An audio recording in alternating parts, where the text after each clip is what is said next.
s'il y avait un problème, eux, ils étaient là pour tuer. J'ai vu d'ailleurs un pistolero tuer un gars devant moi. Le gars est venu derrière moi, il m'a mis le pistolet sur la nuque, il m'a couché et qui leur a dit « Non, si vous voulez l'or, il est là, mais tuez personne ».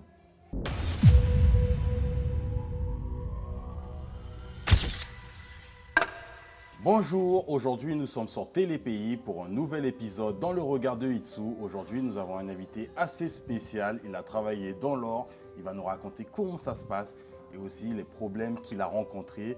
Nous sommes tout de suite aujourd'hui avec monsieur Jean-Pierre. Bonjour. Bonjour monsieur Jean-Pierre. Comment allez-vous? Ça va super et vous? Voilà, je suis heureux de vous recevoir. Comment j'ai commencé? Je suis sorti de l'école du Bois de Mouchard pour rentrer dans les pompiers de Paris en service militaire appelé. Et sortant des pompiers de Paris, j'ai eu une petite annonce par monsieur Patos qui voulait que je fasse de la scierie, que j'aille rejoindre ces scieries en Guadeloupe et en Guyane. Donc je suis allé le voir, il m'a pris tout de suite et j'ai fait 1 an en premier en Guadeloupe. Ok. Et de la Guadeloupe, je me suis un petit peu désentendu avec lui. Ok. Je voulais repartir en métropole et j'ai rencontré un homme qui montait les scieries justement, qui m'a dit pars faire un tour en Guyane, ça pourra te plaire. Et en plus, tu as tous des amis qui étaient à l'école avec toi qui sont là-bas.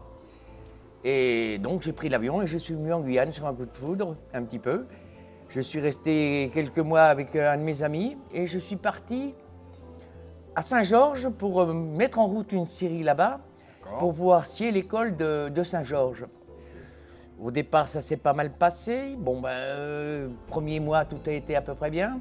Le deuxième mois, les paiements étaient un peu plus difficiles. Je mangeais chez Modestine. Je lui devais tout ce que j'avais mangé chez elle. D'ailleurs tout le monde la connaissait à Saint-Georges. Elle était très bien, c'était une merveilleuse femme que je n'oublierai jamais. D'accord. C'était un petit peu ma mère d'adoption, en quelque sorte. D'accord. Et au bout de 3 mois, je suis parti de cette scierie, ayant tout scié. Et en plus, je me suis pris des palus carabinés là-bas, parce qu'à Saint-Georges, il y avait les plus mauvais en plus, les falciparum, qui vous tuaient un homme en 5 jours. Hein. Et de là, je suis allé m'excuser auprès de Modestine et elle m'a dit bon, écoute, j'ai une barge sur le Yapoc. Bon, une barge, d'accord. Et je voudrais que tu t'en occupes parce qu'à chaque fois, je ne vois pas les productions redescendre et je voudrais que tu t'occupes de ça. D'accord. Donc, j'ai dit d'accord, je vais voir. Et c'était à l'époque où ils venaient de trouver de l'or dans le Yapoc. Hein.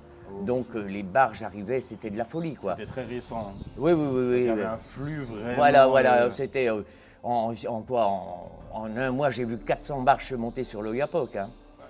Et bon, je suis allé sur la barge, j'ai appris à plonger avec eux, c'est-à-dire à passer 4 heures sous l'eau avec un tuyau de compresseur et puis une combinaison pour nous protéger. Mais attendez, ça, c'était à quelle époque exactement? C'était en 1987. Donc en 1987, il y avait déjà des hommes qui plongeaient sous l'eau vraiment. Oui, pendant 4 heures. En tenue combinaison oxygénée du coup? Oui. Et pendant 4 heures. Voilà, et on avait un tuyau avec un détendeur, un tuyau d'air comprimé qui sortait d'un compresseur, hein, un simple compresseur pour gonfler les pneus. Et on restait 4 heures dessous à pomper du gravier. Ok. Alors ça servait à quoi entre guillemets? Pomper du gravier, c'était récupérer, parce que l'or se trouve toujours en bas sur la terre glaise, et donc on enlevait le gravier et on pompait l'or en même temps, ça passait dans une table, et il y avait ce qu'on appelait des tarisques, des rifles, qui remuait un petit peu le gravier et l'or qui est plus lourd se déposait au fond de la table. D'accord, c'est ingénieux. Et ça, vous l'avez appris en un coup comme ça? Il a bien fallu que je me débrouille. Donc j'ai appris à plonger en quelques temps quand même et à parler surtout le portugais, quoi. D'accord. Voilà. On plonge pendant 20 heures. Voilà. Et on arrête les moteurs et on commence à nettoyer la table. On tape la carpette, ce qu'on appelle la carpette, pour que l'or se colle sur la table. Et après, on nettoie tout doucement, on récupère l'or et on le mélange avec le mercure, malheureusement. Et après, on évapore le mercure et il nous reste la galette d'or. Alors, ça peut aller de 50, 60, 100, 200. J'ai même vu des barges qui faisaient 500 grammes. 500 grammes. Oui, il y en a même d'autres qui ont fait plus d'1 kilo.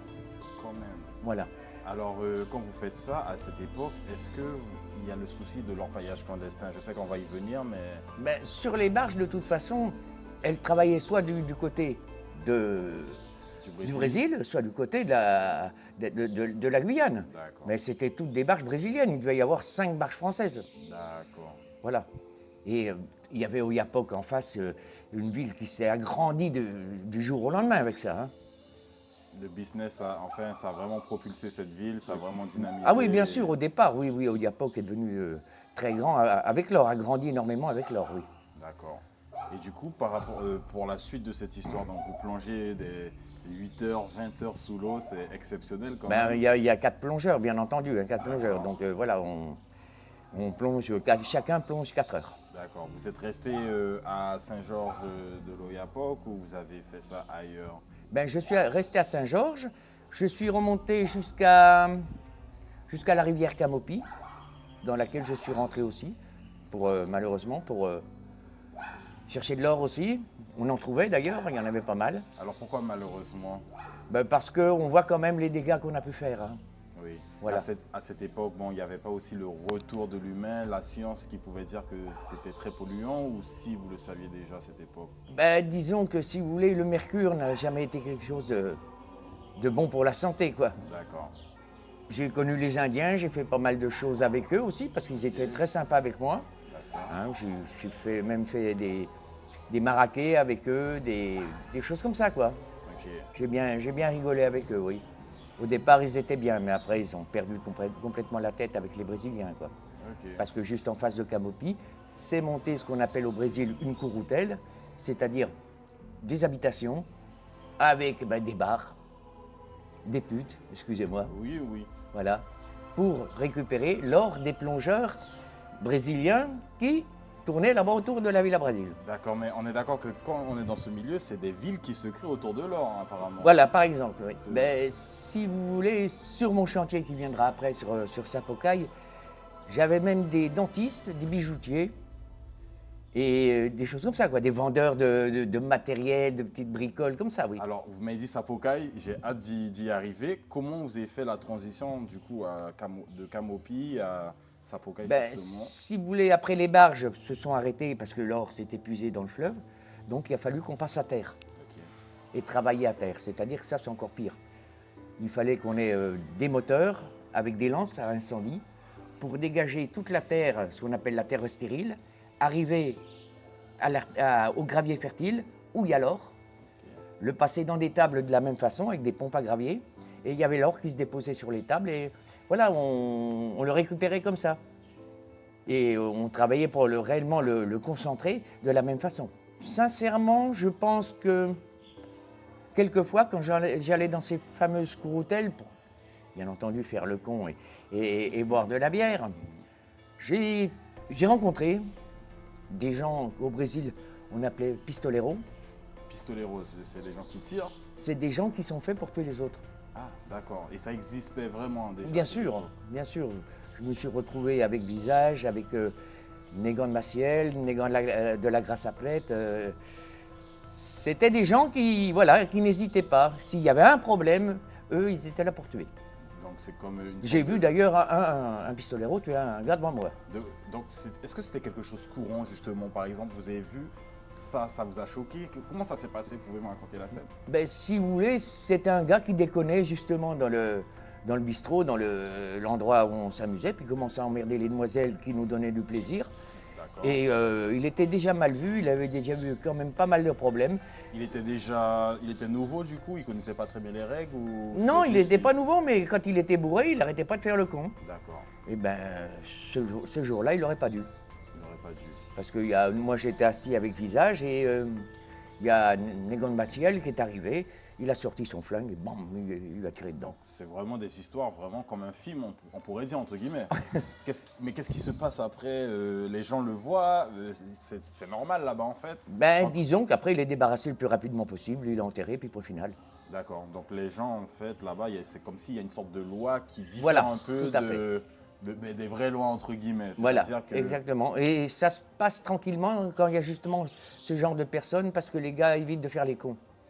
C'est ça. Voilà. Ok, donc Limite, on pourrait dire que là-bas, ben, les lois sont plus respectées. En tout cas, on n'a pas envie de ne pas respecter les règles Ben, en place. si vous voulez, ça se passe à peu près comme au Brésil, hein, avec les polices du Brésil. Hein. Ok. Les gens en bas faisaient pas les cons. Hein.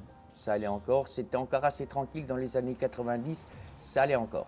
Donc là, je me suis déplacé. J'ai travaillé à Sicigny avec M. Saint-Omer. Et Modestine a pris son chantier à terre à Sicigny aussi. Et puis petit à petit, ben, j'ai rencontré des amis comme M. Cassard, qui lui, par contre, n'a pas eu de chance. Lui, il est redescendu de son chantier et au moment d'aller à Villa Brasil, comme on appelait cette courroutelle en face de Camopi, ben, lui, il est arrivé là-bas pour boire sa bière tranquillement. Il y a un mec qui est arrivé près de lui, puis il a mis un coup de fusil. Pourquoi? Je sais pas. Donc, en fait, il y avait quand même, on peut dire que c'est à risque de travailler dans Est-ce l'or. que c'est quelque chose qui a été combiné ou commandé pour que ça se passe ainsi? Voilà. À mon avis, j'ai des doutes hein, sur la mort de M. Cassard. Hein, et je travaillais déjà avec lui. Hein. D'accord. J'étais parti de Modestine, Modestine avait laissé tomber. Et je travaillais déjà avec lui. Qu'est-ce qui s'est passé? J'en sais rien. C'était pas son style d'emmerder les autres. Je sais pas ce qui s'est passé. Ben, souvent, vous savez, ben, vous voulez gagner plus. Et souvent, ben, l'autre personne ne suit pas, va pas investir comme M. Cassard avait investi. D'accord. Voilà. Ben, disons que c'est la personne qui travaille, qui a le chantier, qui, à mesure qui produit de l'or, il le réinvestit pour être encore beaucoup plus Comme une productif. Hein. entreprise. Voilà. Ok. Voilà. Ok. Et j'ai connu très bien, j'avais oublié d'en parler, mais ça a été vraiment une personne que j'ai énormément respectée. C'est Feu Gérard Ostorero, un grand orpailleur Ok. qui est arrivé dans ces époques-là en Guyane, et vraiment une personne que j'ai admirablement respectée. Ben, disons que moi, après que M. Cassard se fasse tuer, bon, j'ai quitté un petit peu les lieux, les gens ont repris. Après, ils ont arrêté, j'ai repris, je suis rentré, parce qu'il y avait encore les machines. Et là, M. Cassard avait une pelle hydraulique de 20 tonnes, il avait une pelle hydraulique de 19 tonnes, ou de 17 tonnes. Quand même. Il avait, oui, il avait deux bulles, un des 4, un des 6. Il avait les machines qui étaient restées là-haut. Donc j'ai recommencé là-dedans, oui. D'accord. Et là, bon, ça a tourné. On a eu pas mal de... Ouais. Oui, on était bien déclarés, hein, ne vous inquiétez pas. Ok. On avait tout déclaré, mais il faut reconnaître que le gouvernement français nous ont chié dans les bottes pas mal. Hein. À quel niveau, par exemple? Ils voulaient tout, c'est-à-dire, oui, il fallait faire ci, il fallait faire ci, il fallait faire ça. Nous, au niveau de Safocaille, à l'époque, on montait tout par hélicoptère, depuis Bélison, le ravitaillement, le carburant et tout ça. Et puis, bon, bah, ils aimaient nous emmerder quand même, ils nous ont bien emmerdés, les administrations. Et après, bon, bah, au niveau de la... Si vous voulez, les clandestins commençaient à nous envahir, Ok. et ils n'ont rien fait pour les empêcher. Ou, Ils n'ont rien fait pour nous protéger. Et moi, du jour au lendemain, ils m'ont demandé d'arrêter et de m'en aller. Donc tout le matériel est resté là-haut, hein, et je suis parti. Il y a un moment, l'État français a foutu la merde, hein, énormément à ce niveau-là. Hein. Et tous les légaux, beaucoup de légaux se sont arrêtés, sont partis. D'accord. Hein. Ils n'ont rien fait pour nous aider, nous les légaux, à protéger la Guyane. Alors, les Legos, c'est quoi exactement? Ben, des personnes déclarées, Ok. qui avaient leurs ouvriers déclarés, qui payaient la Sécu et tout ça, qui payaient les charges, toutes les charges. Et ben nous, moi je crois qu'à côté de mon chantier, je devais avoir un ou deux clandestins que j'ai aidé un petit peu. C'était pour éviter aux autres de rentrer. Parce que je leur avais dit, vous voulez faire un petit peu d'or, il n'y a pas de souci. Mais je ne veux pas avoir personne autour. Et ces gars-là faisaient le nécessaire pour ça. Moi, sur mon chantier, j'ai été quand même braqué 2 fois. Hein. Ils devaient nous regarder au milieu de la forêt depuis un moment. Et ils attendaient qu'on fasse la levée et qu'on revienne avec l'or. Alors, la levée, c'est quand vous sortez l'or. On sort de l'or, on extrait l'or de la table et puis qu'on le ramène au camp, quoi. Pour, Donc, ils vous laissent faire tout le sale boulot, entre guillemets, et ils récupèrent mais quand l'or est déjà prêt. Voilà. Donc, ils nous sont tombés. La première fois, ça a été encore pas très violent. La deuxième fois, j'ai bien cru que j'allais mourir parce que j'avais le 38 sur la nuque. Ah oui, on vous a du coup pointé. Ah ben ils ont pointé tout le monde, ils étaient 5. Alors moi le gars qui réellement voulait ceux qui venaient chercher m'a mis directement le 38 sur la nuque et j'ai bien cru que j'allais mourir ce jour-là. Et ces gens-là, on sait qu'ils ne blaguent pas et puis vous êtes, Oui, ah non, ils sont pas là pour rire. vous êtes enclavé, Ouais, ouais. personne, il n'y a pas de témoin, j'imagine, pas de caméra. Ben à non, cette époque. c'est en plein milieu de la forêt. Et là, heureusement, Est-ce que vous pouvez me raconter justement comment ça s'est passé ce braquage? J'ai envie de savoir, ça a l'air très intéressant. Donc ils arrivent, ils ont observé peut-être. oui, voilà. Et puis au moment où on a fait la levée, bon, on rentrait, j'avais un de mes guides devant, et les gars qui m'avaient aidé à faire la levée rentraient avec moi. Et tout d'un coup, ils nous sont tombés dessus comme ça, et ils nous ont dit assault, ça veut dire braquage. Donc là, comme on n'était pas armés, et eux, ils avaient 5 fusils, des pistolets 38 et tout ça, on s'est arrêté. Le gars est venu derrière moi, il m'a mis le pistolet sur la nuque, il m'a couché. Et heureusement, j'avais un de mes gars qui portait justement l'or en question et qui leur a dit « Non, si vous voulez l'or, il est là, mais tuez personne. Ok. » Il devait y avoir à peu près 3 kilos. Hein. Et ils leur parlent. Et 3 kilos à l'époque, ça équivalait à combien? À l'époque, l'or était déjà 44 000 euros le kilo. 44 000 euros le kilo. Voilà, oui. 3 kilos, c'est-à-dire Ben 120 000 euros. 100 000 euros. Oui. Ah, mais vous savez, aujourd'hui, le kilo est à 120 000 euros. Hein. Donc en fait, ils vous ont volé une fortune ce jour-là quand même. Ben, bien sûr, ce qui nous permettait d'acheter du matériel, du ravitaillement, et bon, payer les gars et garder quand même un petit peu pour nous, quoi. Voilà. Et du coup, ça vous a bloqué si... Ben, heureusement que non, étant donné qu'on avait quand même des gens qui nous faisaient crédit malgré tout. Ok, ok. Parce Donc, qu'ils croyaient quand même, on était productifs, donc voilà. donc ça peut relancer le Voilà. mois d'après, même si vous avez perdu cette charge. Voilà. Et vous avez ressenti un traumatisme. Est-ce que après, vous vous êtes dit, on va y aller qu'avec des armes pour se protéger? À l'époque, j'ai reçu, à mon camp, les premières opérations Anaconda menées par la gendarmerie nationale. Des gens très bien, hein, monsieur le lieutenant Guanel, le capitaine Viard, très très bien ces gens-là. Le seul problème, c'est qu'ils envoyaient des gendarmes de métropole D'accord. qui n'avaient pas beaucoup d'expérience avec la forêt. Donc ils ne connaissaient pas bien. Voilà. Moi, avec mes guides, je les ai aidés un peu à marcher en forêt. Mais j'ai été d'ailleurs remercié par le colonel Daned pour ça. Mais réellement, ils étaient passés déjà. Et ils n'avaient pas vraiment... ils auraient pu se faire avoir à chaque fois, quoi, parce qu'il fallait savoir en forêt. Hein. Oui, il fallait. Ok. Voilà. Nous, les gars qui nous ont braqués, ils nous ont tiré avec leurs fusils peut-être 20 à 25 fois au-dessus de la tête, pour pas qu'on se relève. Hein. Ah, donc sommation, c'est de la sommation. mais ils Oui, retirent c'était régulièrement. des tirs plongeants, quoi. Ah ouais. Ah oui, Donc, non, mais- tout le monde reste à terre. Hein. Voilà, et oui. Il fallait pas, surtout pas se mettre debout, parce qu'on aurait été cueillis. Ok. Ben, il a fallu que je parte, je suis parti, puis peut-être 6 mois après, il y avait 2 ou 3 000 Brésiliens qui travaillaient là-bas. 2 à 3 000 Oui, d'un coup. ben, ils sont tous montés, il n'y a plus personne.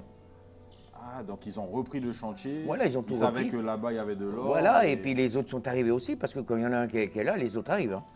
Mais c'est-à-dire que vous, quand vous trouvez les chantiers, c'était vous qui faisiez les recherches. Oui, on avait fait les documents et tout pour avoir justement la parcelle de terre pour pouvoir travailler. Et du coup, eux, ils arrivent et vous avez mâché le travail pour eux. Ben ils voilà, récupèrent exactement. tout. D'accord. C'est tout ce qui se passe en ce moment sur toutes les mines. Donc c'est des sortes de territoires que certains reprennent. Voilà. Ben, disons que c'est des concessions qui sont légalement données par le gouvernement. Moyennant, c'est clair. Il faut bien payer ses impôts, il faut bien payer ses charges et tout ça. Il faut rester, et puis voilà. C'est sûr. Mais sinon, ben, eux, ils arrivent derrière, ils s'en foutent. Personne ne va les voir. D'accord. Et vous, qu'est-ce que vous avez retenu de tout ça? Quel est le plus gros conseil que vous voulez donner peut-être à des gens qui veulent se lancer dedans aujourd'hui? Se lancer dans l'or aujourd'hui, j'avais presque envie d'y retourner, mais quand je vois cette décadence et puis cet envahissement au niveau des clandestins, surtout pas y retourner, sinon c'est vouloir mourir. C'est vraiment aussi dangereux que ça. Voilà, oui. Vous avez vu l'évolution et vous Voilà, savez voilà. que... Voilà. Les Brésiliens sont capables de n'importe quoi. Oui, pour de l'or, oui, on l'a bien vu. Aujourd'hui, vous avez une impression que les choses s'arrangent à ce niveau ou pas du tout? Ben non, bien sûr que non. De toute façon, c'est clair que s'ils mettent personne pour chasser ces gens-là, eh ben, ils continueront. Et si vous essayez de vous installer à côté d'eux, eux, par contre, ils ne vous rateront pas. Ouais. Voilà. Ok. Ben, aujourd'hui, vous êtes à la retraite du coup. Non, parce que je ne touche rien de l'État. Ah. Alors, comment vous faites? Ben, en bricolant ces petites machines-là, en les réparant, puis en les vendant. Rappelez-moi, vous avez 64 ans, c'est ça? 62 ans. Vous avez 62 ans. Je les ai faits le 1er janvier. D'accord. Ben, je vous souhaite courage parce que je vois que vous êtes un bosseur, un travailleur. Donc, toute votre vie, vous avez travaillé et même quand c'est fini, vous travaillez encore. Ah oui, mais je pourrais jamais m'arrêter, moi. Si je m'arrête, c'est pas la peine. Je me mets un coup de fusil directement, moi. J'ai toujours été habitué à travailler depuis 14 ans, à l'âge de 14 ans. Il faut que je travaille, c'est obligatoire. Je ne peux pas rester à la retraite sans rien foutre ici, c'est pas possible. Ben, si vous voulez, d'après ce que j'ai pu comprendre, à un moment, l'État français voulait arrêter complètement leur paillage en Guyane. Ok. Voilà. Ils n'ont fait que l'augmenter. Et plus dangereusement et plus salement, étant donné que les Brésiliens à ce niveau-là, bon, au niveau des criques, on rejette l'eau, les criques sont marrons, ils s'en foutent. Voilà, alors que nous, ils demandaient de faire des bacs de décantation et tout ça, quoi, pour éviter de salir l'eau des criques. D'accord. Les Brésiliens, vous voulez savoir où c'est qu'il y a des clandestins, c'est pas bien dur. Vous avez qu'à regarder le fond d'une crique, regarder la couleur de l'eau, vous le saurez. Et vous avez juste à remonter cette crique. Voilà. En tout cas, c'est très intéressant. Je vous souhaite bon courage. Merci pour ce témoignage très intéressant. Ben, il n'y a pas de souci. Et ben, probablement à la prochaine. Au Ben, revoir. j'espère. Merci.